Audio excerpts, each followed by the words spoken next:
So అందుకే ఈరోజు నేను చెప్పబోయే వీడియోలు ఏంటంటే ద నెగిటివ్ థింకింగ్ తగ్గాలంటే ఏం చేయాలి. చాలా మందికి తెలియకుండానే నెగిటివ్ ఆలోచన వచ్చేస్తుంటుంది. అది మనం అనుకుంటాం, అరే ఇది పాజిటివ్ అనుకుంటాం కానీ అది నెగిటివ్. నాకు చిన్నప్పుడు ఎలా పడతాలు మాట్లాడేసాను. ఇప్పుడు చాలా జాగ్రత్తగా మాట్లాడుతున్నాను, నేను చాలా కాన్షియస్గా మాట్లాడుతున్నాను. ఎందుకనంటే ఏది మాట్లాడతామో తెలియకుండా కొంచెం ఎమోషనల్గా అది ఫాస్ట్గా మేనిఫెస్టేషన్స్ అయిపోతాయి. సో ఇప్పుడు నేను కొన్ని టెక్నిక్స్ చెప్తాను, జాగ్రత్తగానండి. అసలు ప్రపంచంలో మనకు అతిపెద్ద శత్రువు ఎవరంటే మన కాంపిటీటర్ అనుకుంటాం, లేదా ఇంకెవరు అనుకుంటాం. కాదు, మీ నెగిటివ్ థింకింగే మీకు అతిపెద్ద శత్రువు. సో మళ్ళీ చెప్తున్నాను, మీ పాజిటివ్ థింకింగే మీకు అతిపెద్ద మిత్రుడు. సో మళ్ళీ చెప్తున్నానండి, మీరు కింద కామెంట్ బాక్స్లో టైప్ చేయండి, మీ ఫ్రెండ్ ఎవరు, హూ ఇస్ యువర్ ఫ్రెండ్ అంటే టైప్ చేయండి. My positive thinking is my friend. గుర్తుపెట్టుకోండి.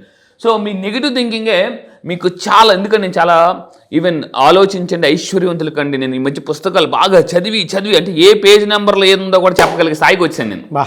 మీరు ఏ పేజ్ నెంబర్ చెప్పండి, మ్యాజిక్, సీక్రెట్, హీరో, రాండా, ఏ పుస్తకాలు చెప్పినా పేజ్ నెంబర్లో ఇది ఉంది అని చెప్పేస్తాను నేను. అంత ఈ రోజు నుంచే నేను గొప్ప కార్యక్రమం స్టార్ట్ చేశానండి. నా లైఫ్లో నేను ఓడిపోవడానికి మెయిన్ కారణం అంటే ఒకప్పుడు, ఇప్పుడు కాదు, రేపు చేద్దాం అని ఒక జబ్బుని అంటే బాగా రేపు చేద్దాం, లేదా ఈ ఫ్రైడే మంచిది, లేదా ఈ మంచిది అని అనుకునేవాడిని అనమాట. కానీ ఇంకోటి మిడిల్ ఎండ్లో చాలామంది స్టార్ట్ చేయరు, చాలా ఫస్ట్ నుంచి స్టార్ట్ చేద్దాం అని చాలామంది అనుకుంటారు. నాకు ఒకప్పుడు అలా ఉండేది.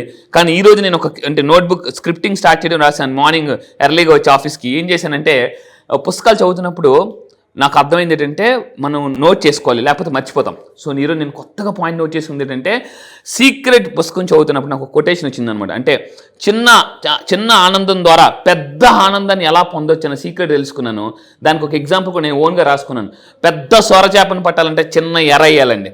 చిన్న ఎర వేస్తే పెద్ద సొరచేప ఎలా వస్తుందో, సో మీలో ఒక చిన్న ఎర ఉంటుంది, అదేంటంటే పాజిటివ్ థింకింగ్.